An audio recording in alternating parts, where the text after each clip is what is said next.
We are live.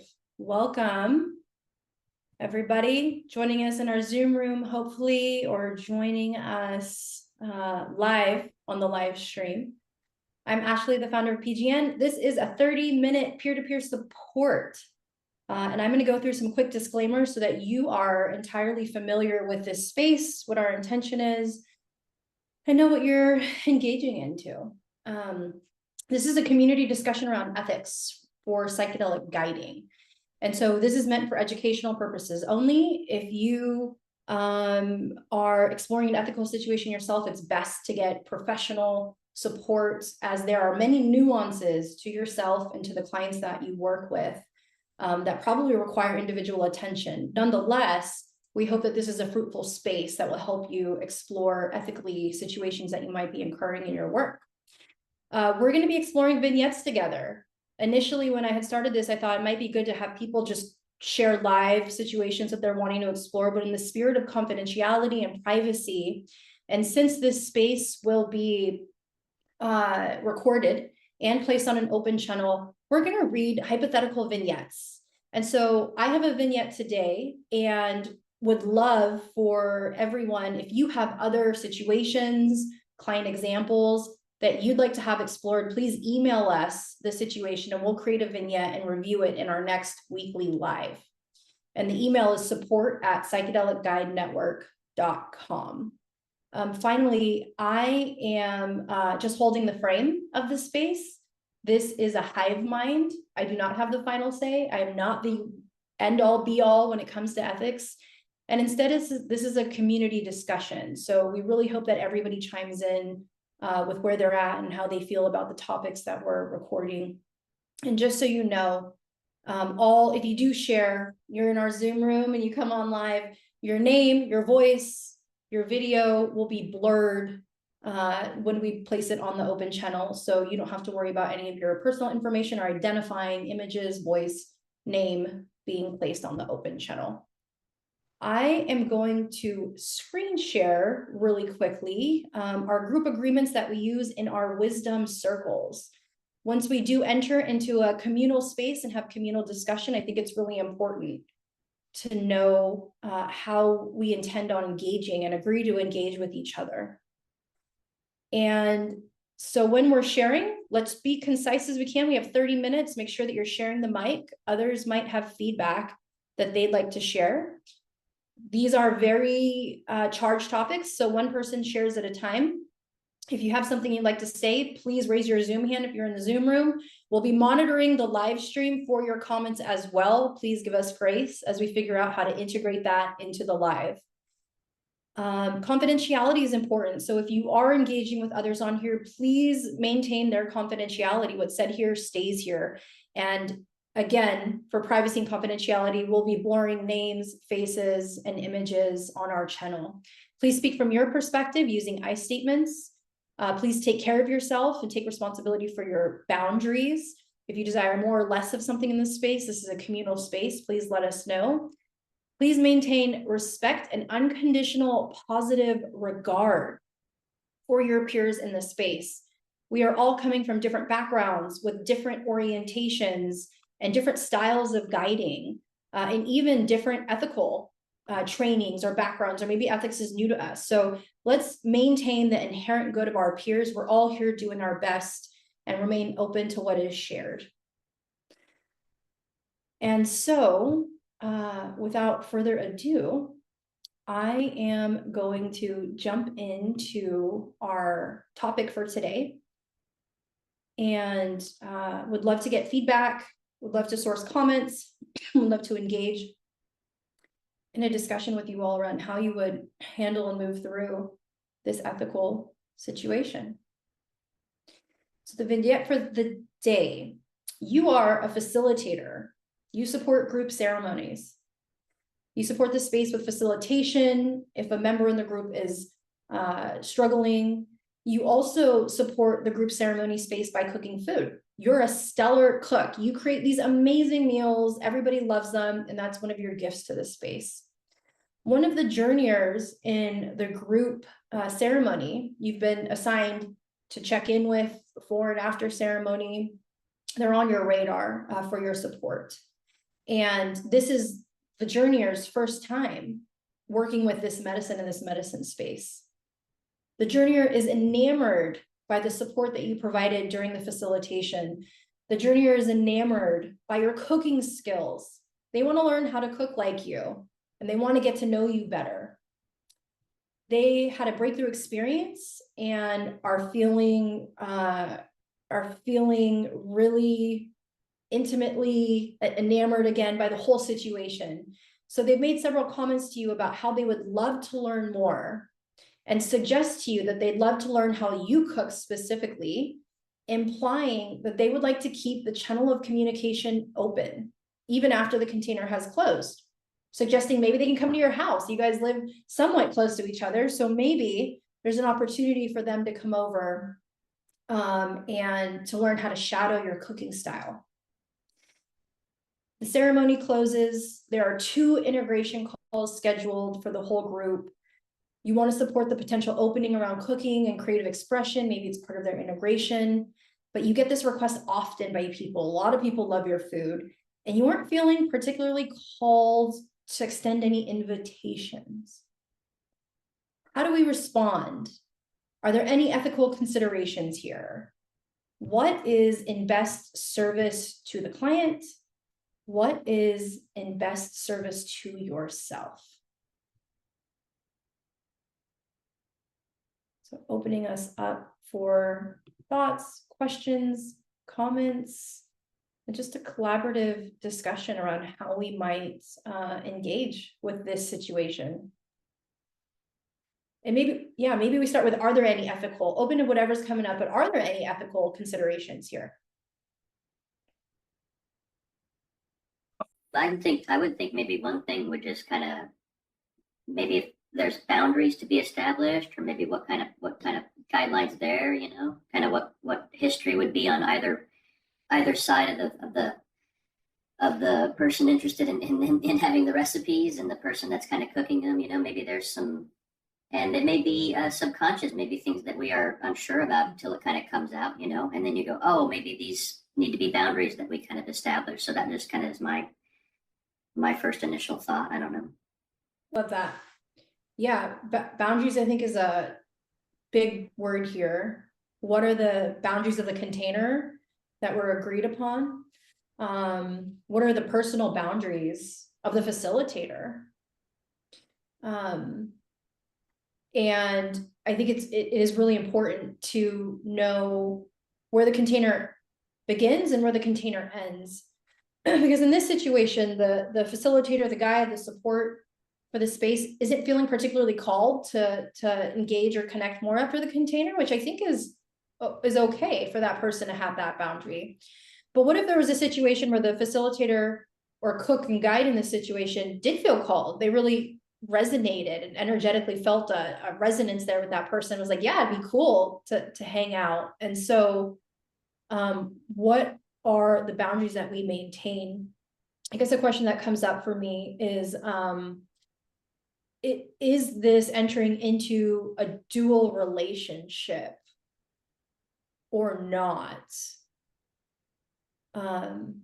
And how might that be problematic, or how might dual relationships actually be helpful when somebody has experienced such an opening, if helpful at all?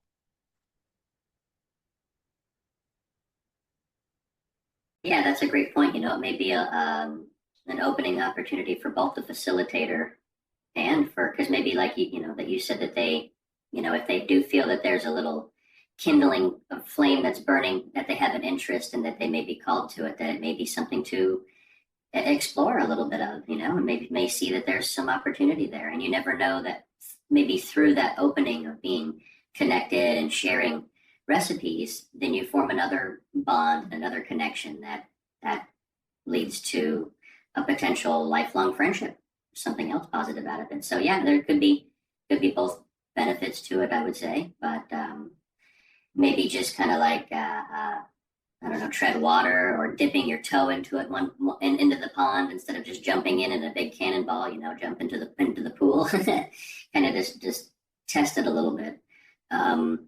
I guess kind of the word I'm looking for is maybe trust, building the trust there. What kind of trust has already been established, how it can kind of be an extension of maybe trust. You know, you're just kind of like widening the scope of it maybe. So I don't know, just the word I think about is trust and what the dynamics of that may be already.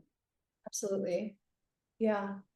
Yeah, I like how you said, not jumping in, you know, maybe dipping your toe in instead of just full send, diving into that pond. The container's still open. They're still in the ceremony space. The integration calls haven't happened. Integration may have already started, but the integration calls haven't happened. And so there's this nice rule of thumb, right? Like we don't make any large decisions, excuse me, for at least a couple months, 2 months. I think everybody's different around the timeline there, but we don't make any large decisions. We give it time to integrate. And so diving in so deeply and committing to this reciprocal relationship around cooking and setting a date for them to come to your house to learn cooking feels premature. The word used in the vignette was enamored, which often, and this person was also context, right? New to this medicine, new to this experience.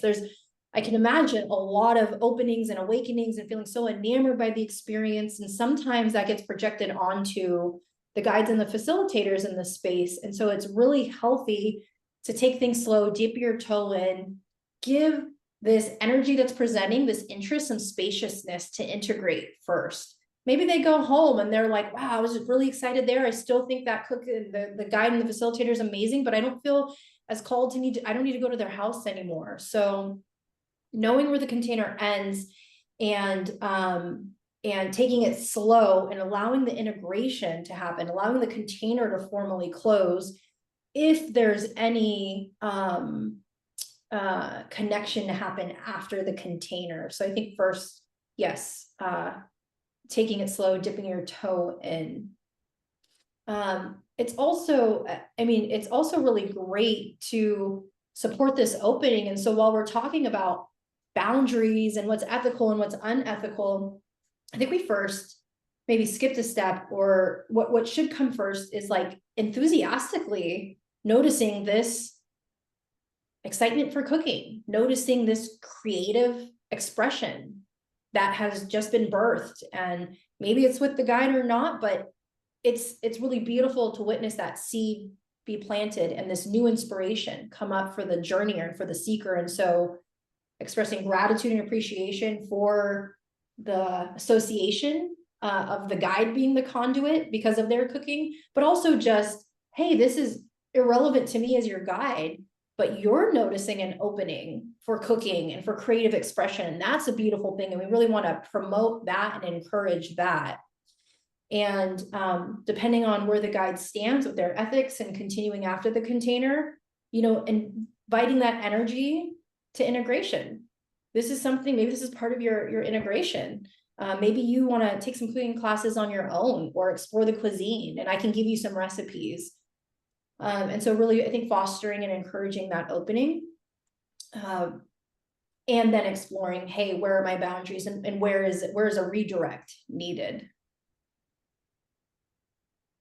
Yeah, great point. Yeah, definitely great point, because that's the whole thing, right? When there's an initial opening, you want to and I think there's kind of maybe I don't want to say time sensitive thing with that, but kind of earlier, kind of closer to that initial experience, to when you have those bursts of creative. Yeah, I would totally agree with that, whatever it is, to just to go with that direction and to say, yeah, absolutely, fall into that feeling. You know, there's an open abyss of that creativity that you can, you know, jump into. And yeah, you can explore it, especially with something like cooking, you know, or if it's like artwork or something like that, that is like a really, you know, a life, what can be a lifelong pursuit. So yeah, I totally agree with that. It's kind of like one of the first initial things that Yeah, you should have. Yeah. But no, that's a great point. It's a great point.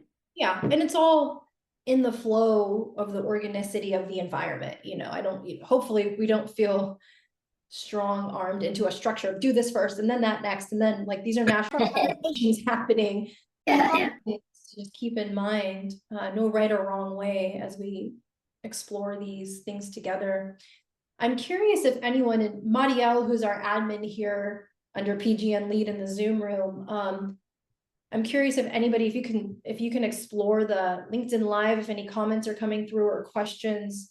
as well, but question for everybody. And thank you so much for being here live with us. This is our second one, so excited to build the momentum.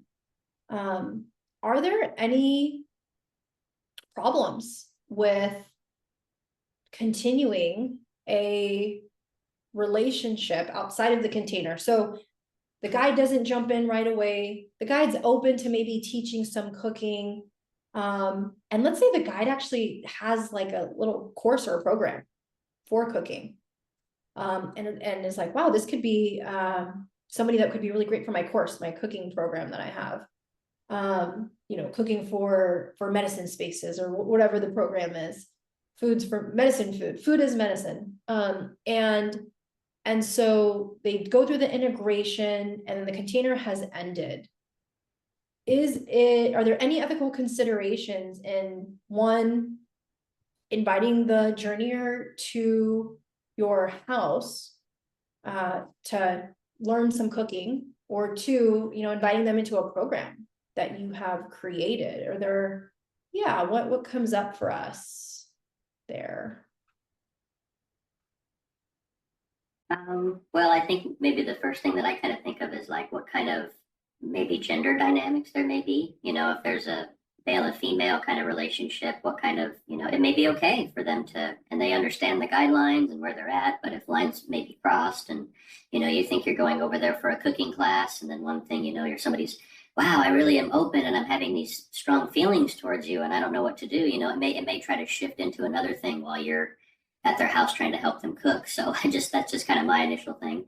And maybe you have some background and you guys go a long way back and you're friends and you've built trust and you understand where each other's at. And, you know, each other they have their own respective partners and it's a different kind of relationship. It may be something else, or maybe it's two people of the same gender, but that's kind of my kind of initial thought is maybe, you know, it starts off as an interest into cooking. And then while somebody's so open into that container or after the container, they're just like, wow, I'm just feeling so open and receptive to so many different things. You know, I just have these feelings for you now. So that's just kind of my initial thought. And then if it does, you know, again, you kind of like what you're saying, you don't want to kind of necessarily shoot that down. You still want to encourage that openness, but then maybe just have a way to redirect that back into, you know, self-reflection, self-compassion too, and just having that, well, that's great to have that awareness, and that's great that you're having these feelings and that you are really open, but maybe there's another way that we can kind of find a way to channel it instead of this kind of expression. I don't know, that may be my first thought. Yeah, I mean, it's an irrelevant thought. You know, that's a really intimate space, inviting somebody into your home. Yeah. Please. Oh, I thought you were gonna say something. It's a really intimate space, inviting somebody into your home. And we've talked about the boundaries of the container, where the container begins and where the container ends. And I think a really great facilitated space, there's an agreement and a knowing of what types of dynamics are invited between the guide and the facilitator. And so when you enter into another space, that container has closed. Now you're opening up another relationship, another container, another space with the journeyer. What are the agreements of that space? How do we, you know, what if this is, yeah, something that evolves into like a romantic thing for the journeyer? They also they love your home and they really enjoy your food, and you're single, and, you know, you're the gender that they date. And what then? How do we maintain those boundaries there? Because, so I guess what I'm saying is there's a whole other set of, now in this new container, boundaries and how we conduct ourselves and hold ourselves in this relationship. And if it was just somebody we met off the street, you know, or a friend that we have, we don't need to be as explicit, but the thing here that is really important to name is that this person met you. You began your relationship, you initiated your relationship in a healing capacity. They found you because they were in their healing journey, they were in their spiritual exploration, and you, as the first role in their life, maintained a power seat. There's a power dynamic, there's a power differential, because you are holding the frame and holding them in that space. And so when people enter into our lives, from that angle, I think it's really important to place hypervigilance into the relational aspects that we engage with them for as long as we know them. There's a lot of vulnerability shared in those spaces. And yes, a lot of projection and enamored, and people are being put on pedestals and this power dynamic. And it's, I think it could be a disservice to enter into another space, because there may be a bit jaded, or there's a bit of a facade kind of going on, because we connected with them initially in a healing capacity and in service to their healing and growth. So yeah, it could go any direction, or, they could even get really angry at you, or now they're pissed off at you, and now, you were late, or you canceled on them one time. And so they're feeling really violated, and that their guide and their healer that they have this special relationship and connection to doesn't like them or want to be their friend anymore. And so now they've got a whole bunch of other personal material or things to come up, maybe around attachment or what have you, because it got sticky. It got sticky in the interactions. I also want to say that I think it's quite possible, and I have seen people really maintain relationships with journeyers post container, and it's been a service to the client. But these people, I find, are really embodied with their boundaries and really clear on what they're willing to or not to engage in throughout the course of the relationship. And it's done in such a stealth embodied way. I think it really requires a mastery to be able to do something like that. And I think it's possible, but we really want to stay aware of all the potential ways that this continued relationship could do harm to somebody that's opened up and has just had a large awakening in this way. And in my opinion, I would create a lot of space for the integration, a lot of space for the awakening, and for the experience to really land. And so before initiating anything else, and before even inviting them to my house or continuing any kind of a relationship, I think that's really respectful and ethical to give people their own space with themselves, before engaging in such a dynamic with them. Yeah, that's a great point, especially when that word enamored comes up, that's such an intense feeling and intense emotion there. But that's a great point. Space, that's a great point. And even before the integration calls, maybe it's something that happens after 1 or 2 integration calls, then maybe it does kind of open up, and some of that trust has been established. The space has been given to where maybe that first initial idea of, I'm all excited, I want to come over and let's cook together, turns into, maybe I just want to take a cooking class or something, so after maybe some time. So yeah, I definitely agree with that too. Space. You brought up a good point though about them maybe being angry or something too, or having that other intense emotion too, and I think that's a great point too, to have with that space, because sometimes people, have such intense emotions, and then during integration, it can go one way, have intense bursts, or it can go another way where something comes up, and maybe you remind them of a certain person that they have issues with or something like that. So it comes up. So yeah, we just never know. And I think space is a good thing to it's never, it's kind of like salt, right? You can always add more, but once you have too much, right, you kind of like can't take it back, so it's always good. Love that. Yeah. And I think I also just really hold a lot of space for the facilitator in this situation also, where maybe there can be an obligation or responsibility that the guide or facilitator feels like they have to comply in some ways, because they want to support this person, they want them to be the best version of themselves. And so, of course, let me give this and share this and help them on their journey and do this. And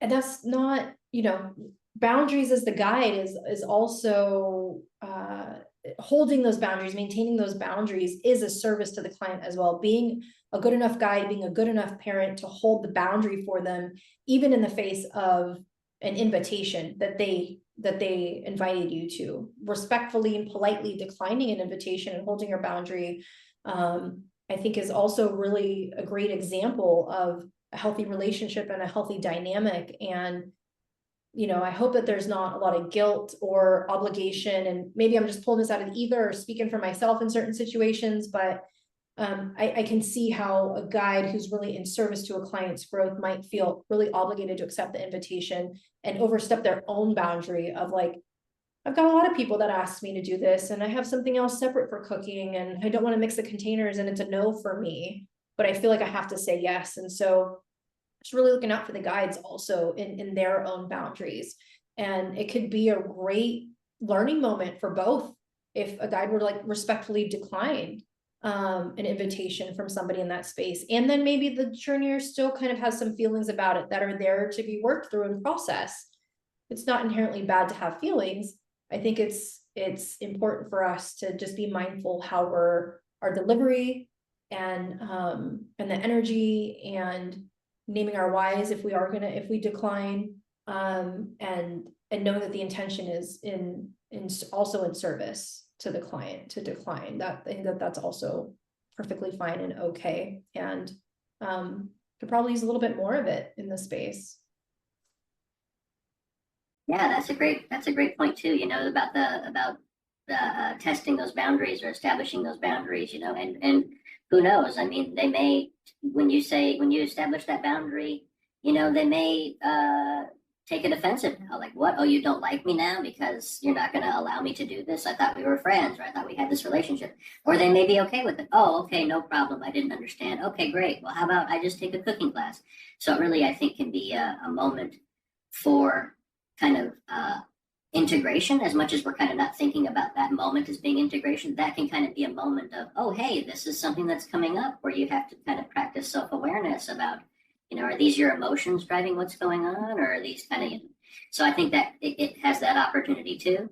But yeah, I think space, going back to that, I just think that's a great thing too, space and time, because I think a lot of times they may want to be excited, after certain things and like hurry along with the process. So I think space is a good thing too. And then as boundaries get tested, that may and something may happen where it's not good on the journeyers thing, where they're like, well, how about you take a class or something online? Oh, that's not going to work for me, or it's not going to be adequate to my situation, or it's something I can't accommodate me for, or something it would be better if I, did it in person. Maybe the person has a disability or something. So it's just all kinds of different things, everything on a case-by-case basis. But I think space is a good thing too. And then it's okay if there's a little bit of testing the boundaries for the journeyer and for the facilitator too. It's all okay. It's all okay. As long as they can be okay with that process too, and not maybe take it personal or something. I think it's okay to see it as an opportunity. Well said. Well said. And on that very wise note, taking the opportunity to learn from each other and the relationships that we form in the psychedelic medicine spaces, I want to take this opportunity to thank you all for joining us today. We are at time. Thank you so much for your contributions. Thank you for watching from home. Thank you for just choosing to open up this recording, if it's a recording, or to join this live to talk about ethical discussions. It's so important for our field, and I appreciate everybody sharing and chiming in, and look forward to seeing you live next week.